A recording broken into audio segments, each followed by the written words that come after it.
4 minutes, c'est tout ce qu'il a fallu pour faire basculer l'économie mondiale. Pendant que Trump affichait ce sourire qu'on lui connaît tous, ce sourire d'homme convaincu d'avoir déjà gagné, il croyait avoir définitivement enterré la crédibilité financière de la France après la dégradation de sa note par Fitch Ratings. Sébastien Lecornu était assis en face de lui, calme, trop calme, et puis il s'est levé, et ce qu'il a dit ensuite a fait s'effondrer Wall Street en direct. Pas une correction, pas une fluctuation, un crack. Immédiat, brutal, parce que ce n'était pas une simple passe d'armes diplomatiques, c'était le moment où la France a sorti les preuves des manipulations comptables les plus colossales de toute l'histoire américaine. Mais pour vraiment saisir ce qui s'est joué ce jour-là, il faut revenir 3 semaines en arrière, dans les couloirs fermés du ministère de l'Économie et des Finances, parce que c'est là, loin des caméras, que Lecornu a mis la main sur une vérité explosive, la vérité sur la dette réelle des États-Unis. Celle qui, si elle venait à être révélée, pouvait faire sauter le système financier mondial comme une bombe. 14h30 le 20 septembre 2025. Paris, le bureau du Premier ministre. Dehors, la France brûle, les grèves s'enchaînent. Les rues crient, les coupes budgétaires ont mis le feu aux poudres. Mais là, dans ce silence feutré, Lecornu tient entre ses mains quelque chose que personne d'autre ne devrait voir. Des documents ultra confidentiels, remis en main propre par Bruno Le Maire, le ministre de l'Économie lui-même. Et ce que ces pages contiennent, ça va tout changer. Monsieur le Premier ministre, dit Le Maire, la voix basse, presque solennelle, ce que vous allez lire va vous stupéfier. À Curiosity, nos services ont réussi à percer les vraies statistiques de la dette américaine, pas les chiffres qu'on vous montre à la télé. Pas ce que Washington publie fièrement dans ses rapports officiels, non. La réalité, et la réalité, elle est brutale, la dette réelle des États-Unis est 3 fois supérieure aux chiffres officiels. 3 fois. Lecornu lève les yeux, incrédule. Vous voulez dire que, oui, l'Amérique cache une dette colossale, plus de 200% de son PIB réel. C'est la plus grande escroquerie comptable de l'histoire. L'Amérique se permettait de railler la dette française à 110% du PIB. Quelle audace, quelle arrogance monumentale. Mais pendant ce temps, derrière les façades clinquantes de Wall Street et les discours triomphalistes de Washington se cachait une réalité proprement scandaleuse, plus de 50 000 milliards de dollars de dettes dissimulées, soit plus de 200% du PIB américain. Dette hors bilan, engagement fantôme, manipulation comptable organisée à l'échelle du système entier. L'arnaque n'était pas régionale, elle était planétaire. Et ce n'était pas une coïncidence. Depuis des mois, les services économiques français travaillaient dans l'ombre menant une enquête secrète, méticuleuse, chirurgicale sur les véritables comptes américains. Ils avaient repéré les anomalies des incohérences dans les statistiques officielles des gouffres béants dans les budgets fédéraux des engagements qui apparaissaient puis s'évaporaient mystérieusement des rapports officiels. Quelqu'un effaçait les traces. Quelqu'un savait. Pierre Moscovici, l'ancien commissaire européen aux affaires économiques, avait été l'un des premiers à tirer la sonnette d'alarme. Dès l'arrivée de Lecornu à Matignon, il l'avait pris sa part. Sébastien, les Américaines manipulent leurs chiffres depuis Nixon. Nous avons les preuves, mais personne n'ose s'en servir. La question n'était plus de savoir si c'était vrai. La question était qui aurait le courage de le dire. Cette nuit-là, le sommeil avait déserté Lecornu. Dans le silence pesant de Matignon, ce silence que seul le tic-tac sourd d'une horloge Louis XV osait briser, il tournait en rond prisonnier de ce qu'il venait de découvrir, une bombe. Une bombe à retardement que personne, absolument personne, n'avait encore osé désamorcer publiquement. Il pensait à eux, à tous ces dirigeants européens traînés comme des écoliers devant le tableau noir de la rigueur américaine, Angela Merkel quand même humiliée pendant la crise grecque, Salvini ridiculisé sur la dette italienne, Sanchez sermonné tensé corrigé sur les déficits espagnols.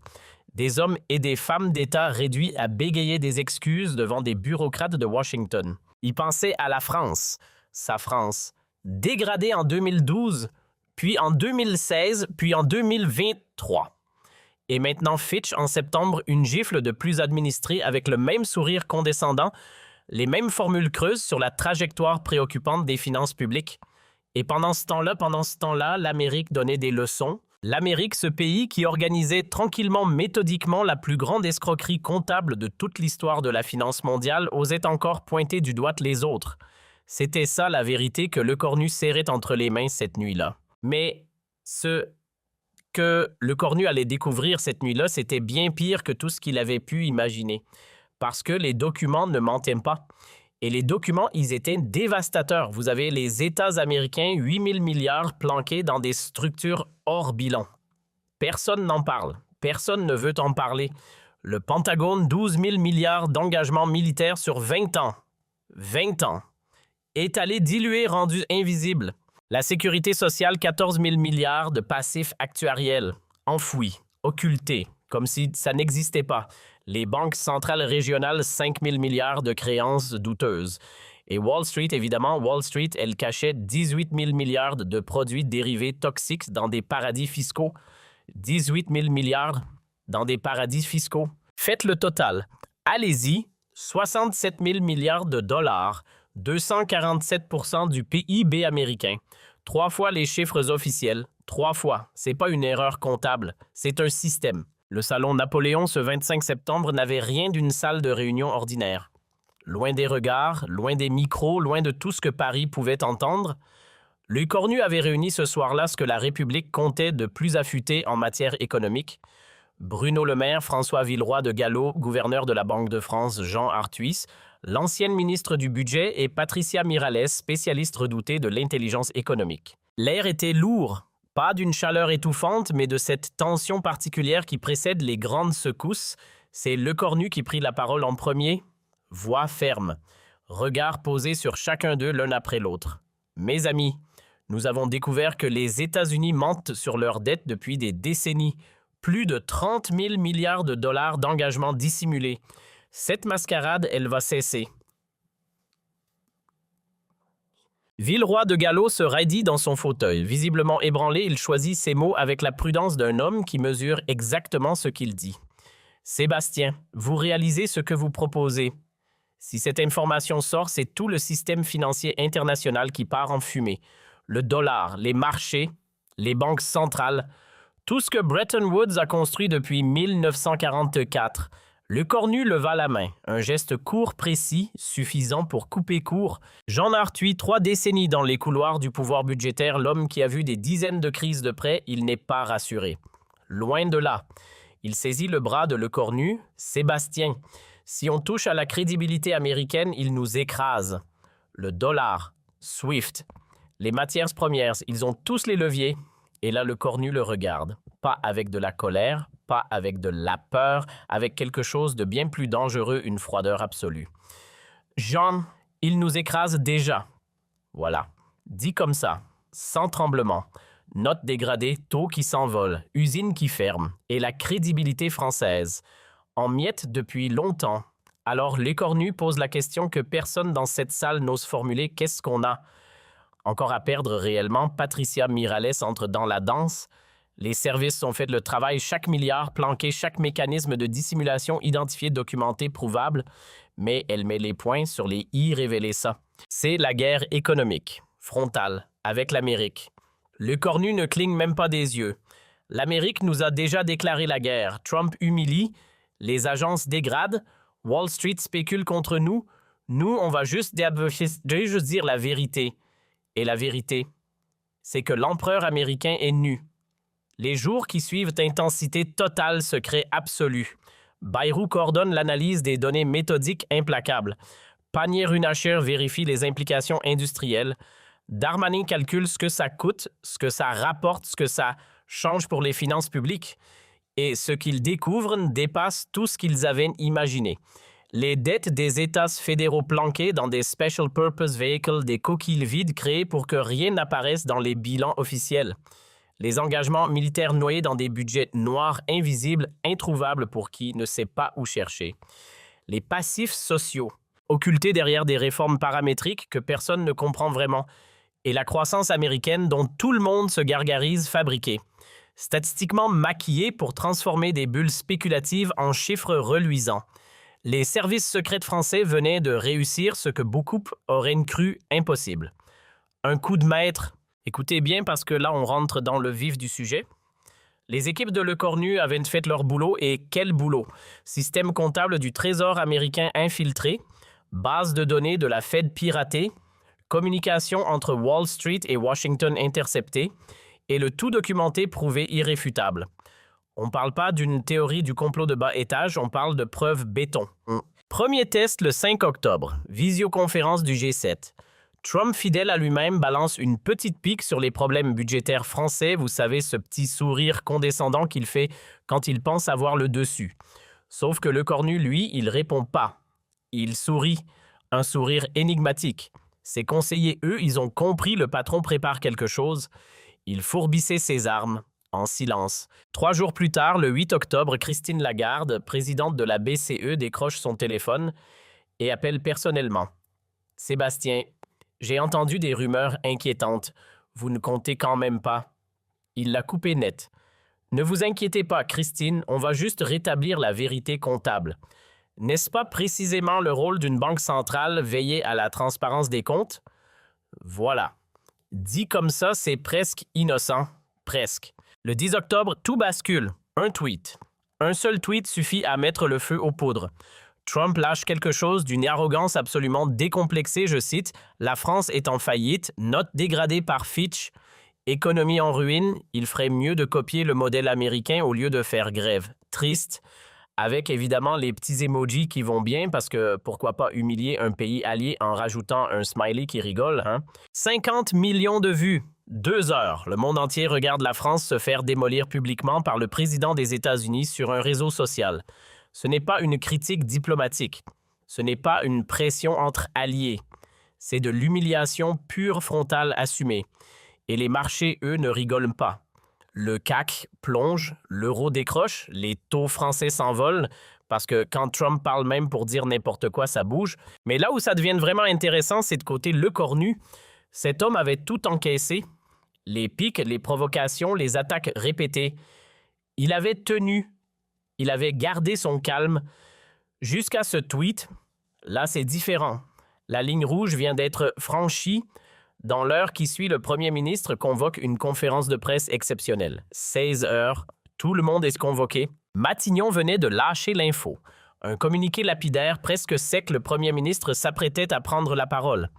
Sujet, la situation économique internationale. Salle des fêtes, 16 heures, pas une minute de plus. Et là, vous imaginez la scène Reuters, AP, AFP, Bloomberg, le Financial Times, le Wall Street Journal, toute la presse mondiale qui rappliche d'ardeur, chacun convaincu d'avoir compris le scénario. Lecornu allait sortir sa défense habituelle, botter en touche face au pic de Trump faire le dos rond. Le genre de conférence de presse qu'on couvre d'un œil en sirotant un café. Sauf que personne n'avait vu venir ce qui allait réellement se passer. Parce que ce soir-là, ce n'était pas une défense qu'ils allaient couvrir, c'était une exécution méthodique, documentée. L'effondrement en direct du mythe économique américain. À 15h30 dans les coulisses, Lecornu passait en revue les derniers détails avec son équipe. Calme, précis, tout est prêt. La réponse était claire, les documents triés, les preuves vérifiées, les traductions bouclées. Les ambassades prévenues, les alliés européens dans la boucle. Rien n'avait été laissé au hasard. Le rideau allait se lever. 6 heures pile, pas une seconde de plus, pas une seconde de moins. Lecornu entre dans la salle des fêtes de Matignon comme on entre en guerre, costume sombre, cravate bleue, une pile de documents dans la main qui n'est pas là pour faire joli. Les caméras du monde entier sont braquées sur lui. Et franchement, il le sait, il joue avec ça. Son visage pierre, granit, acier. Choisissez votre matériau, le résultat est le même, zéro file, zéro hésitation.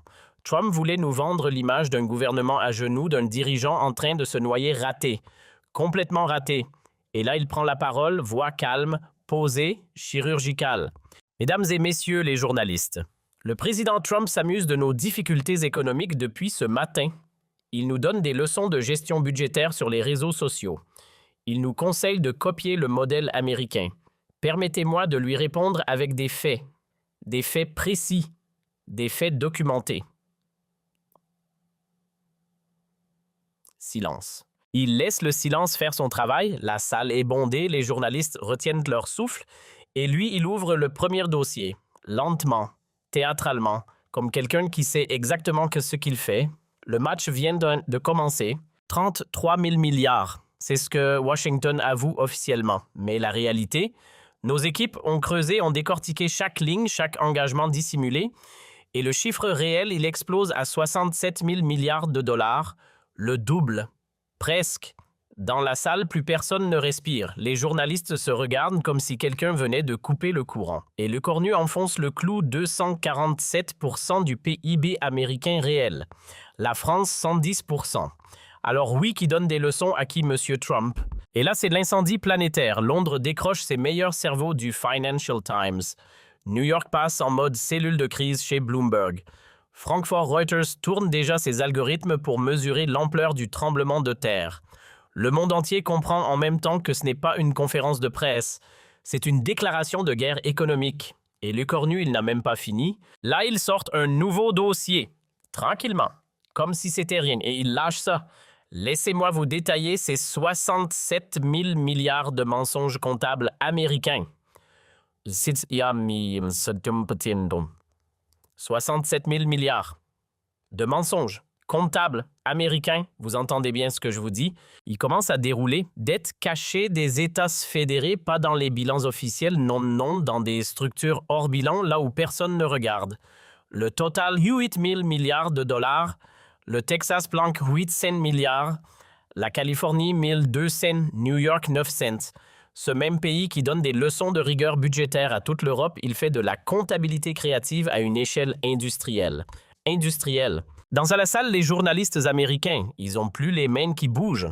Ils écrivent vite, frénétiquement, parce qu'ils commencent à comprendre, qui commencent à comprendre un truc fondamental, ils ne bluffent pas.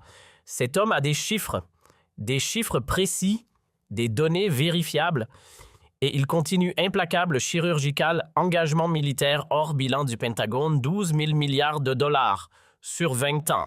Contrats d'armement cachés, bases militaires non déclarées, opérations secrètes, mercenaires privés, tout ce que le Congrès américain ne voit jamais dans les budgets officiels.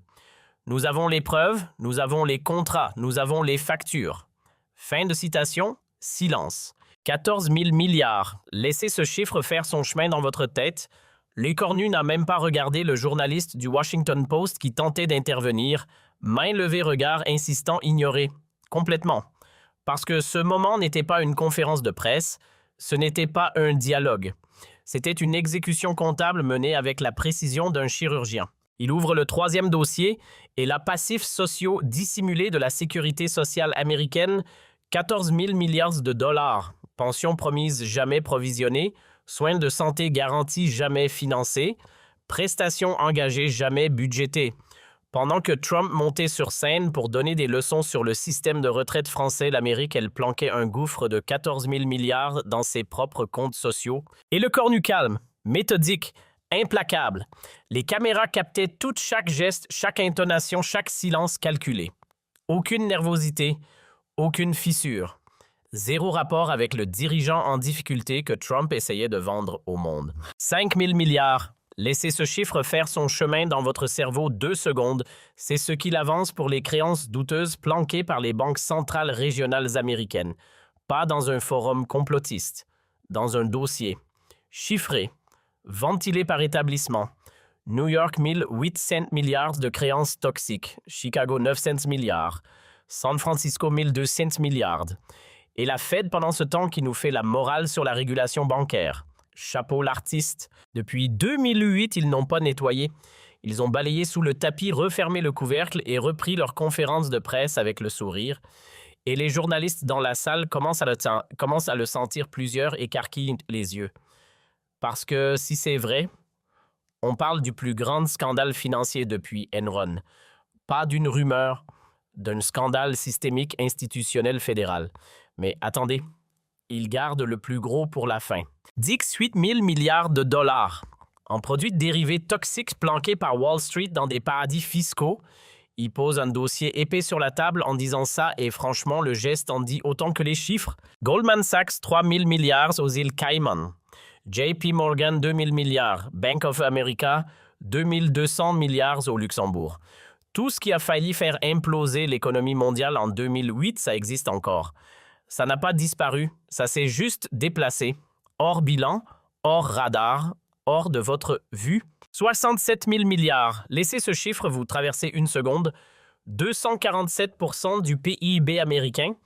Et pendant ce temps-là, Trump se permet de ricaner sur nos 110%, l'audace, franchement. Mais voilà ce qui s'est passé dès que ce chiffre a été lâché en public. Wall Street a eu un arrêt cardiaque en direct. Le Dow Jones qui s'effondre de 400 points à l'ouverture et ça continuait de descendre. Le Nasdaq en chute libre à moins de 3%. Le dollar qui se fait massacrer face à toutes les devises de la planète. Tout ça en temps réel devant les caméras du monde entier. Parce que quelqu'un venait enfin de dire à voix haute ce que tout le monde refusait d'admettre. L'économie américaine repose sur 67 000 milliards de dettes soigneusement dissimulées. Et cette vérité-là, elle est terrifiante. Sauf que le cornu, il n'en avait pas fini.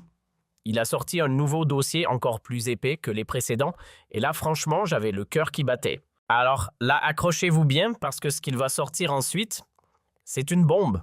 Il pose la question que personne n'ose poser à voix haute. Pourquoi? Pourquoi les agences de notation n'ont jamais, au grand jamais, dégradé les États-Unis? 67 000 milliards de dettes. 67 000 milliards. Et pourtant, triple A. Toujours. Systématiquement. Sa voix change. Elle se durcit. Comme quelqu'un qui en a assez de tourner autour du pot. La réponse, elle est simple, elle est brutale. Standard & Poor's, Moody's, Fitch, ces trois arbitres supposément neutres de l'économie mondiale sont sous contrôle américain. Pas influencés, pas proches des intérêts américains, contrôlés. Et là, il ouvre le dossier et il lit froidement, méthodiquement, S&P 56% des revenus viennent des États-Unis. 73% des actionnaires sont américains. Et 8 dirigeants sur 12 d'anciens fonctionnaires du Trésor américain. Moody's 61% de revenus américains, 79% d'actionnaires américains, 9 dirigeants sur 13 sont passés par Wall Street, Fitch 52% de revenus, 68% d'actionnaires américains, 7 dirigeants sur 11 d'anciens banquiers de New York. Ce n'est pas une théorie du complot, ce sont des chiffres.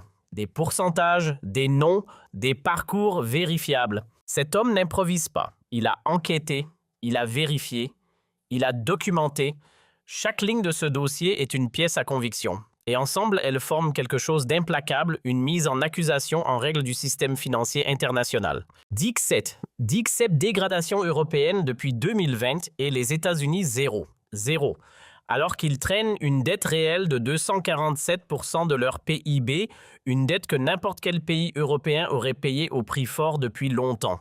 Il l'a dit sans trembler, ces agences ne sont pas des arbitres neutres, ce sont des outils, des instruments taillés sur mesure pour servir la politique économique de Washington, pour frapper l'Europe quand ça arrange et protéger l'Amérique quand elle en a besoin.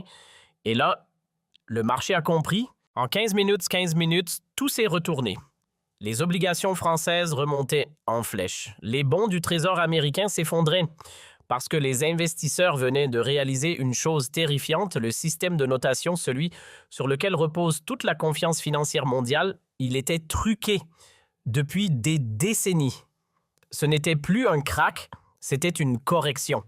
La plus brutale, la plus réelle que les marchés aient jamais connue. Alors là, accrochez-vous bien parce que le cornu, il lâche une bombe atomique en direct. La vraie note des États-Unis calculée avec leurs propres chiffres selon leurs propres critères, ceux qu'ils osent imposer à l'Europe devrait être CCC. CCC, vous entendez ça? C'est le niveau junkie, c'est le niveau on te prête plus rien. Pendant que la France recalculait honnêtement avec les mêmes règles qu'ils s'appliquent à eux-mêmes, elle reste à AA+, tranquille, et il enfonce le clou. L'Amérique nous fait croire depuis des décennies qu'elle est solvable alors qu'elle est en faillite virtuelle depuis des années, des décennies de mensonges. À ce moment précis, dans les salles de marché de New York, c'est l'apocalypse. Les traders vendent tout ce qui est américain, tout. Ils achètent tout ce qui est européen. Les hedge funds liquident leur position dollar en urgence.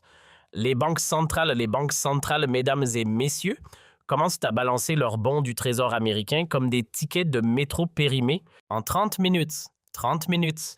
Les États-Unis perdent 2 000 milliards de dollars de capitalisation boursière et à Washington, dans la salle de situation de la Maison-Blanche, Trump et son équipe économique, Il regarde les chiffres aussi, mais il regarde les chiffres s'effondrer. En direct, à la télé, bienvenue dans le monde réel, messieurs. Cette question lâchée avec une froideur chirurgicale devant les caméras du monde entier, c'était pas juste une punchline, c'était l'exécution publique de la crédibilité économique américaine. Parce que Le Cornu venait de faire quelque chose que personne dans toute l'histoire économique moderne n'avait jamais osé faire révéler preuve à l'appui les manipulations comptables américaines, pas des rumeurs, pas des suppositions, des chiffres irréfutables. Et Trump livide, les poings serrés devant ses écrans. Mnuchin, Kudlow, Yellen, tous tétanisés. Personne dans cette pièce ne savait quoi dire parce que personne n'avait de réponse. Le Cornu lui regardait droit dans la caméra principale, pas Trump dans les yeux. Non, il s'adressait à lui à travers le monde entier, et il a dit avec ce calme qui fait froid dans le dos. La prochaine fois que vous voudrez humilier la France sur Twitter, rappelez-vous que nous connaissons tous vos secrets comptables. Nos 110% de dettes transparents, publiés, vérifiables. Vos 247% cachés, dissimulés, manipulés. Alors je vous pose la question devant le monde entier qui est vraiment en faillite, la France transparente ou l'Amérique menteuse. L'irréparable venait d'être commis et tout le monde l'avait vu. Et là, mes amis, on entre dans quelque chose d'historique. Pendant que les marchés tremblaient, le dollar s'effondrait face à l'euro, pas une correction, pas une volatilité normale des plus bas historiques. Les taux américains s'envolaient dans un sens, les taux français plongeaient dans l'autre. Une inversion aussi brutale, aussi totale, on n'avait jamais vu ça. Jamais. Mais le Cornu n'était pas encore satisfait. Parce qu'il avait gardé quelque chose pour la fin. Le coup de grâce. Celui qu'on ne voit pas venir jusqu'à ce qu'il soit trop tard. Il a regardé droit dans la caméra ce sourire glacial que vous lui connaissez et il a dit, je cite, « Monsieur Trump aime donner des leçons d'économie sur les réseaux sociaux. Alors permettez-moi de lui en offrir une en retour. Avant de critiquer la France qui descend dans la rue pour défendre ce qu'elle a construit, demandez-vous pourquoi l'Amérique ne peut toujours pas soigner ses propres citoyens, éduquer ses propres enfants, réparer ses propres routes avec 67 000 milliards de dettes soigneusement dissimulées. Nous, on assume nos difficultés. Vous vous mentez sur les vôtres. » Voilà, c'est dit. Et ça ne pouvait pas être non dit. La clôture de Wall Street ce soir-là, moins 18%. La pire session depuis 1929. Pas depuis 2008. Pas depuis le COVID. Depuis 1929. Le dollar en chute libre. Les taux américains qui doublent en l'espace d'une seule journée de trading. L'Amérique venait de découvrir à ses dépens ce que coûte la vérité quand on n'a pas l'habitude de la dire. Personne n'avait vu ça venir, vraiment personne, parce que dans les heures qui ont suivi la conférence de presse de Le Cornu, et on parle de quelques heures seulement, le monde financier mondial a basculé. Buffett liquide ses banques américaines. Soros jette ses bons du Trésor, Dalio lui transfère tout vers l'Europe. 3 légendes, 3 mouvements identiques dans la même journée. Et là, le signal est devenu impossible à ignorer. En moins de 24 heures, les grands fonds souverains de la planète ont tous frappé à la même porte, celle de Washington. La Banque populaire de Chine convoque l'ambassadeur américain, pas une réunion, une convocation. La Banque du Japon gèle ses achats de bons du Trésor. Le fonds norvégien annonce une réévaluation complète. Et l'Arabie saoudite, elle pose 400 milliards de dollars sur la table et menace de tout vendre. Tout le monde voulait la même chose, la vérité, sur ces 67 000 milliards que la France venait de mettre sur la place publique. 6 heures du mat le lendemain, 11 octobre, et Trump est déjà en train de péter un câble sur Twitter. Regardez-moi ces tweets fake news total. Les comptes américains sont parfaits, les meilleurs du monde. La France est jalouse de notre énorme succès. Triste premier ministre d'un pays fini. L'Europe s'effondre, pas l'Amérique. Mensonge français. Mais voilà le truc, et c'est là que ça devient savoureux, plus personne ne le croyait. Zéro. Nada. Et pire encore, chaque tweet qu'il balance fait replonger les marchés américains un peu plus. Les investisseurs, ils voient cette nervosité et ils comprennent un truc très simple. Si Trump panique à ce point, c'est que Le Cornu avait tapé dans le mille. C'est mécanique. Plus il nie, plus il confirme. C'est beau, non? Résultat, à 10 heures du matin, Trump est contraint de convoquer une conférence de presse d'urgence pour soi-disant rétablir la vérité sur l'économie américaine. Mais là, face aux journalistes, c'est le carnage total. Trump s'en mêle les pinceaux comme jamais. Nos comptes sont parfaits. Les meilleurs du monde, tout le monde le sait. Ouais, classique. Et sur les 33 000 milliards de dettes, c'est rien du tout pour l'Amérique. On est riche, très riche, plus riche que tout le monde. Bro, t'as même pas essayé. Et là, un journaliste CNN, évidemment, lui balance la question « Qui tue ?» Monsieur le Président, vous confirmez ou vous démentez les 67 000 milliards avancés par le Premier ministre français. Silence. Puis explosion. Fake news. L'écornu est jaloux. La France coule pas à nous. Voilà, c'est tout. Zéro chiffre, zéro preuve, zéro argument technique. Rien. Face à la précision chirurgicale de l'écornu, Trump ressemblait à un stagiaire de première semaine qui improvise devant un jury. La conférence de presse ratée, massacrée, enterrée, et les marchés, ils n'ont pas attendu le communiqué officiel. Chute libre, le dollar lâche encore 3%, les taux américains s'envolent, et l'économie américaine, elle s'enfonce dans une spirale dont personne voit le fond. 2 jours. Il a suffi de 2 jours après nos révélations pour que l'inimaginable arrive. Le 12 octobre, notez bien cette date Standard & Poor's, l'agence américaine, celle qui note les autres depuis des décennies, avec une arrogance tranquille, a annoncé qu'elle réévaluait la note souveraine des États-Unis eux-mêmes. Pourquoi de nouvelles informations sur l'endettement fédéral? Sur l'ampleur réelle des engagements hors bilan? Première fois dans l'histoire, une agence américaine reconnaissait publiquement sa propre complaisance envers Washington. Vous réalisez ce que ça veut dire? Ces gens-là se sont regardés dans le miroir et ont dit « On a menti ». Le tsunami financier qui a suivi était prévisible. Quand même, les agences sous influence américaine lèvent la main et disent qu'il y a un problème majeur, c'est que la situation est bien au-delà du catastrophique. Les derniers sceptiques, ceux qui tenaient encore, ont fui. Massivement. Le dollar s'est effondré face à tout le monde, la livre sterling, l'euro, le yuan, le yen. Toutes les devises ont grimpé. Toutes. Le billet vert ne valait plus ce qu'il prétendait valoir. Et là, mes amis, retournement de situation totale. Parce que pendant que certains s'enfonçaient dans leurs mensonges, la France, elle venait de faire exactement l'inverse. Les révélations de l'écornu, elles n'avaient pas coulé le pays. Elles l'avaient sauvé. Fitch, oui, l'agence de notation, celle qui venait tout juste de dégrader la France, a annoncé qu'elle reconsidérait sa décision. Pourquoi? Parce que la transparence française venait de faire honte à tout le monde. Moody's, dans la foulée, évoquait carrément une amélioration de la note française pour du leadership moral. Dans la finance. Vous entendez ça? En l'espace d'une semaine, 7 jours pas plus, la France était passée de le cancre de l'Europe budgétaire à la référence mondiale en matière de transparence financière. Une semaine, le renversement était absolument saisissant. 4,29%, vous avez bien entendu, 4,29%. C'est le chiffre qui résume tout et franchement, dans toute l'histoire de la Ve République, on n'avait jamais vu ça. Jamais. Parce que là, quelque chose d'impensable s'est produit, les grèves se sont arrêtées, net, brutalement. Les syndicats, les manifestants, tous ceux qui étaient dans la rue depuis des mois, ils ont posé leurs banderoles, pas parce qu'on les y a forcés, mais parce qu'ils avaient compris. Le cornu venait de faire quelque chose que personne n'osait imaginer, il avait humilié l'arrogance américaine, et ce faisant, il avait sauvé l'économie française.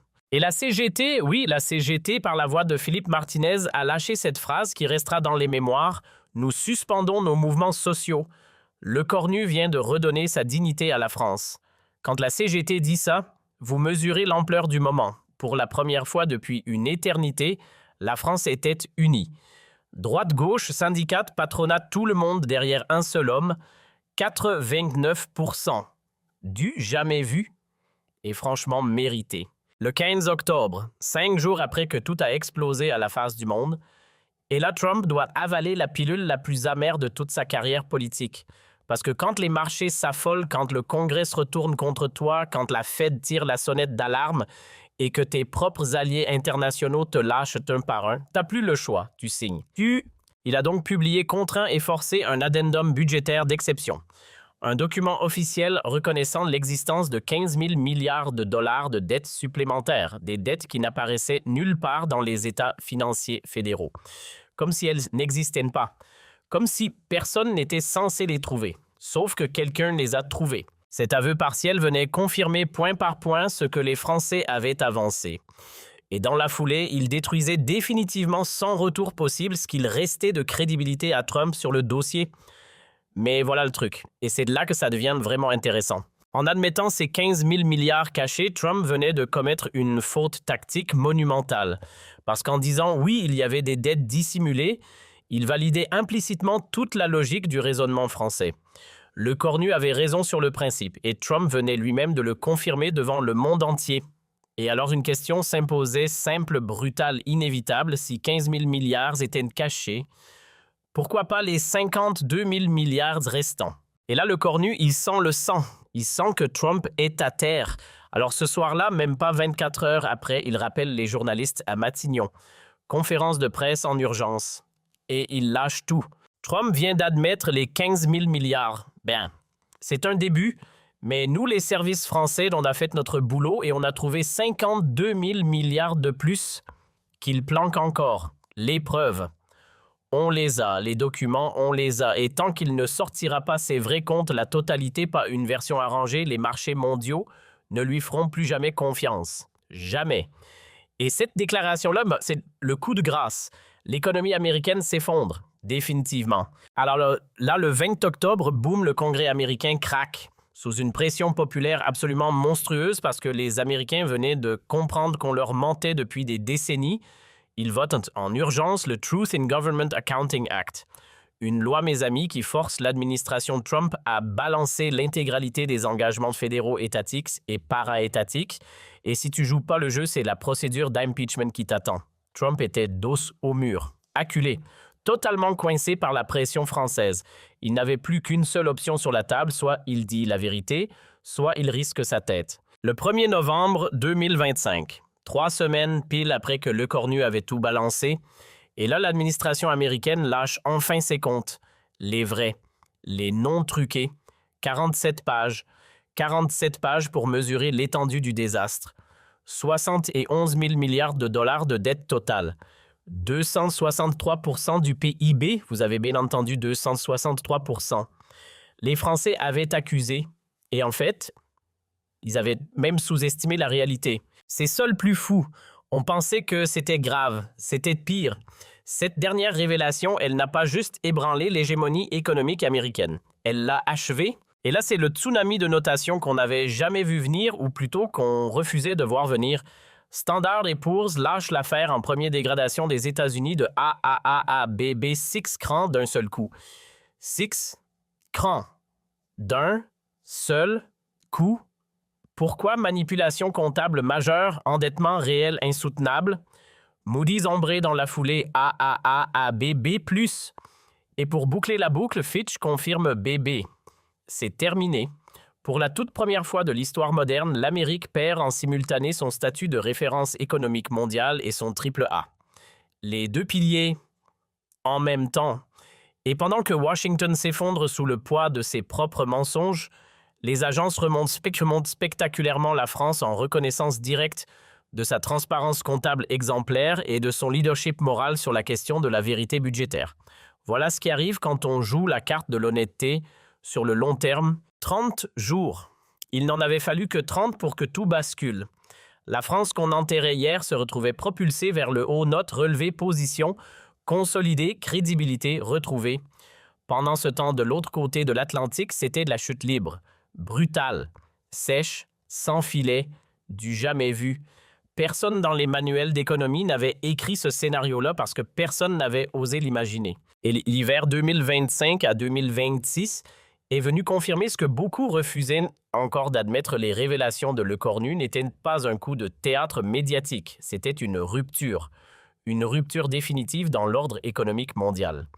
Le dollar, il lâchait prise lentement mais sûrement au profit d'un panier de devises, l'euro, le yen, la livre sterling et l'or. L'or qui ne mange jamais. Les banques centrales du monde entier vidaient leurs réserves en dollars. Pas discrètement, massivement. Et l'Amérique, pour la première fois depuis des décennies, découvrait ce que ça fait de payer ses dettes au prix réel du marché, sans le filet de sécurité du privilège monétaire, sans la béquille, sans le bouclier. Bienvenue dans le monde d'après. En décembre 2025, le monde entier s'inclinait devant un seul homme. Le Financial Times le sacrait personnalité économique de l'année. Time Magazine lui décernait le titre d'homme de l'année. Et The Economist, il le couronnait leader mondial de la transparence. 3 titres, un seul mois, une seule personne. Le Wall Street Journal enfonçait le clou avec cette phrase qui allait résonner partout, l'homme qui a révélé la plus grande vérité économique du siècle. En l'espace de quelques semaines, Le Cornu n'était plus seulement Premier ministre français, il était devenu le visage planétaire de la résistance financière face aux manipulations de Washington. Le 30 et 1 décembre 2025, minuit approche, et Le Cornu se lève devant 67 millions de Français. Mes amis, vous réalisez ce qui vient de se passer il y a 3 mois, Trump nous humiliait en direct, devant les caméras du monde entier. La dette française par-ci, la dette française par-là, comme si on était les cancres de la classe. Et là, les États-Unis viennent d'être dégradés à BB, 263% de dette cachée, révélée, exposée, terminée. Pendant ce temps, la France remonte la pente grâce à quoi? À sa transparence. Pas à des miracles, pas à de la com. À la vérité simplement dite, Le Cornu lâche alors la phrase de l'année, non de la décennie. L'ère des manipulations comptables américaines est définitivement révolue. Nous entrons dans l'époque de la transparence financière mondiale, et cette transparence parle français. Voilà, c'est dit, proprement, sans trembler. Wall Street a menti pendant des décennies et c'est Paris qui a sonné l'alarme. Franchement, on n'avait pas vu ça venir. 2026 s'est ouvert sur un monde économique qu'on ne reconnaissait plus et c'est peu de dire. Les États-Unis finissent le statut de référence absolue. Juste un pays comme les autres, les poches trouées, obligé de rendre des comptes sous la pression internationale. Pendant ce temps, la France, elle remontait la pente modèle de rigueur, de transparence, de leadership moral. Ouais, la France. Pas Berlin, pas Pékin, Paris. Et quand les historiens de l'économie voudront dater la mort de l'hégémonie du dollar, la naissance du multipolarisme monétaire, ils n'iront pas chercher loin. Ils pointeront tous le même instant, 16h le 10 octobre 2025, salle des fêtes de Matignon. Ce matin-là, le monde entier regardait. Et lui, 39 ans, costume sombre, regard acéré, il s'est avancé devant les caméras sans trembler. Pas de fioriture, pas de diplomatie de façade, juste 4 minutes. 4 minutes qui allaient tout faire exploser. Dette réelle des États-Unis, 67 000 milliards de dollars, 247% du PIB. Voilà, c'était dit. Et ça ne pouvait plus être décdit. 4 minutes pour démolir 80 ans de mensonges comptables soigneusement entretenus par Washington. 4 minutes pour faire vaciller Wall Street et l'ego surdimensionné de Trump. 4 minutes pour que la France, oui, la France révèle au monde entier ce que les plus grandes puissances économiques de la planète avaient tout fait pour cacher. Sébastien Lecornu n'est pas entré dans l'histoire par hasard ce jour-là. Il y est entré parce qu'il a osé dire ce que personne n'avait le courage de dire. Et le mythe de la toute-puissance financière américaine, lui, ne s'en est jamais relevé. Cette humiliation, Trump ne pourra jamais ni l'effacer ni la surmonter. Forcé de mettre à nu 71 000 milliards de dettes soigneusement dissimulées, exposé à la honte devant la planète entière, son nom restera gravé dans les livres d'histoire, non pas comme un conquérant, mais comme le président qui a bradé la crédibilité économique des États-Unis face à un premier ministre français de 39 ans ayant eu le courage de dire ce que personne n'osait dire. Une leçon cinglante inscrite pour l'éternité dans la mémoire collective du monde,